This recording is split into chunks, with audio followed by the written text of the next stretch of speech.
Good morning, everyone. Good to see you this wonderful Passion Thursday morning. Um, Today, I'd like to do something a little different to take a little diversion from our end times study. And actually, it's just the right time for us to consider the cross. This coming Sunday is Easter. Easter, we celebrate the resurrection. We don't, we recognize and we understand the suffering and the pain of the cross. But the celebration is Jesus' complete work that includes his resurrection. Today, I would like us to consider those in memory of Jesus, in memory of his work, in recognizing all that he did for us. Let's ponder, let's think on, let's remember Jesus's time on the cross. And so today I would like to read it a little bit differently. I would like to read Jesus's account of being on the cross from the scriptures in a way that maybe some have not heard it. It's called a harmony of the Gospels, and it's putting Matthew, Mark, Luke, and John all together, where each writer shares the cross from his own perspective. This harmony puts them all together so that the story, as it's read, is in its completest form as we have it. So I'd like to read this, and really the best way to allow this to sink in is to just listen today. And I want to ask that you listen reflectively. Listen to the 7 words that Jesus spoke on the cross. Each 7 statements have special meaning to us as believers. And I will just highlight those 7 statements as we go. I want to begin, and like I said, probably the best way to listen to absorb this is to just listen. My place of starting in the Gospels is John, and the time of this is Friday morning at 8 o'clock. Jesus has already been put through his mockery trial. He was put on trial by the Sanhedrin. He was convicted falsely. It was a mock trial. They just fabricated these charges. And Jesus, the scripture says, like a lamb, didn't respond to the false lies. He has already now appeared before Pilate. And again, Pilate asked him many questions, and he did respond and say, "Yes, I am. I am the Son of God. It is what you say." And so Pilate, by the force and by peer pressure and by fear of the crowds and the city turning into a riot, Pilate hands Jesus over to be crucified. At 8 a.m. in the morning, on Friday morning, so the soldiers took charge of Jesus. As they led him away, carrying his own cross, they seized Simon from Cyrene, the father of Alexander and Rufus, who was passing by on his way from the country. And they put the cross on him and made him carry it behind Jesus. A large number of people followed him, including women who mourned and wailed for him. Jesus turned and said to them, Daughters of Jerusalem, do not weep for me. Weep for yourselves and for your children. For the time will come when you will say, Blessed are the barren women, the wombs that never bore, and the breasts that never nursed. Then they will say to the mountains, Fall on us, and to the hills, Cover us. For if men do these things when the tree is green, what will happen when it is dry? Two other men, both criminals, were also led out with him to be executed. This is about 9 a.m. They brought Jesus to the place called Golgotha, which in Aramaic means the place of the skull. There they offered him wine to drink mixed with myrrh, but after tasting it, he refused to drink it. And they crucified him along with the criminals, two robbers, one on his right, the other on his left. It was the third hour when they crucified him. That third hour is about 9 in the morning. Pilate had a notice prepared of the charges against him and fastened above him to the cross, and it read, Jesus of Nazareth, the King of the Jews.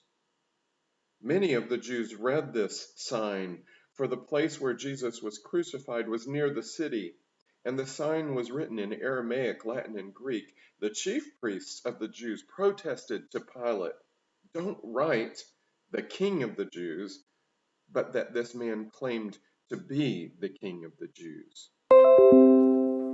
Pilate answered, What I have written, I have written. Jesus' first words from the cross. Father, forgive them, for they do not know what they are doing. When the soldiers crucified Jesus, they took his clothes, dividing them into 4 shares, one for each of them, with the undergarment remaining. This garment was seamless, woven in one piece from top to bottom. Let's not tear it, they said to one another. Let's decide lot by lot who will get it. This happened that the scripture might be fulfilled, which said, They divided my garments among them and cast lots for my clothing. So this is what the soldiers did, and sitting down, they kept watch over him there. The people stood watching, and the rulers who passed by hurled insults at him, shaking their heads and saying, So, you who are going to destroy the temple and build it in 3 days, save yourself. Come down from the cross if you are the Son of God. In the same way, the chief priests, the teachers of the law, and the elders mocked him among themselves. He saved others, they said, but he can't even save himself. Let him save himself if he is the Christ of God, the chosen one. He's the King of Israel. Let this Christ, this King of Israel, come down now from the cross, that we may see and believe in him. He trusts in God. Let God rescue him now if he wants him, for he says, I am the Son of God. The soldiers also came up and mocked him. They offered him wine vinegar and said, If you are the king of the Jews, save yourself. One of the criminals who hung there with him also hurled insults at him. Aren't you the Christ? Save yourself and us. But the other criminal rebuked him. Don't you fear God, he said. Since you are under the same sentence, we are punished justly. For we are getting our deeds as they deserve. But this man has done nothing wrong. Then he said, Jesus, remember me when you come into your kingdom. Jesus answered him, I tell you the truth. Today you will be with me in paradise. Jesus' second statement from the cross. Near the cross of Jesus stood his mother's sister, Mary, the wife of Clopas, and Mary of Magdala. When Jesus saw his mother there and the disciple whom he loved standing nearby, which is John, he said to his mother, Dear woman, here is your son, and to the disciple, here is your mother. From that time on, this disciple took her into his home. The third statement from the cross. It was now about the 6th hour, which is about noon, and darkness came over the whole land until the 9th hour, about 3 in the afternoon, for the sun stopped shining. At the 9th hour, Jesus cried out in a loud voice, Eloi, Eloi, lama sabachthani, which means, my God, why have you forsaken me? His fourth statement from the cross. When some of those standing near heard this, they said, Listen, he's calling Elijah. Later, knowing that all was now completed, and so that the scripture would be fulfilled, Jesus said, I am thirsty. His fifth statement from the cross. A jar of wine vinegar was there, so immediately one of them ran and soaked a sponge in it, put the sponge on a stalk of the hyssop plant, and lifted it to Jesus' lips, and offered it to Jesus to drink. But the rest said, Leave him alone. Let's see if Elijah comes to save him.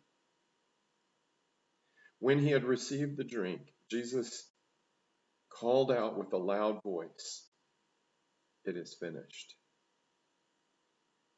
Jesus' sixth statement from the cross. Then he said, Father, into your hands I commit my spirit. The seventh statement. When he had said this, he bowed his head and gave up his spirit. At that moment, the curtain of the temple was torn in two from top to bottom. The earth shook and the rocks split. The tombs broke open, and the bodies of many holy people who had died were raised to life. They came out of the tombs, and after Jesus' resurrection, they went into the holy city and appeared to many people. When the centurion and those with him who were in front guarding Jesus saw the earthquake and heard his cry and saw how he died, they were terrified and praised God and said, Surely this was a righteous man. Surely this man was the Son of God. When all the people who had gathered to witness this sight saw what took place, they beat their breasts and went away. But all those who knew him, including the women who had followed him from Galilee, stood at a distance watching these things. Among them were Mary Magdalene, Mary the mother of James the younger and of Jose, and Salome, the mother of Zebedee's sons. They had followed Jesus from Galilee to care for his needs. Mary, other women who had come up with him to Jerusalem were also there. I'm going to stop there. That is the end of the story of Jesus on the cross. You know, it really is not the end of the story. The story, that part, reminds us of how much he loved us, how much he suffered for us. And his words, perhaps we will never understand. Father, Father, why have you forsaken me? Because Jesus was perfect from eternity past up until that moment. From the time he was born, even before, and from the time he was born up to the cross, Jesus never experienced sin. But in that moment, he experienced our sin, and our sin was laid upon him. And at that moment, Jesus, God the Son, and God the Father were separated because of sin, because of our sin.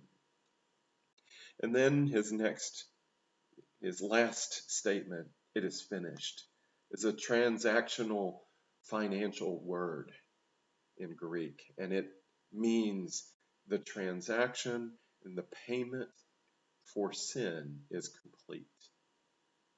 Jesus paid for our sin, and he just said, we don't have to work for it. We don't have to do anything for it, but we must believe for it.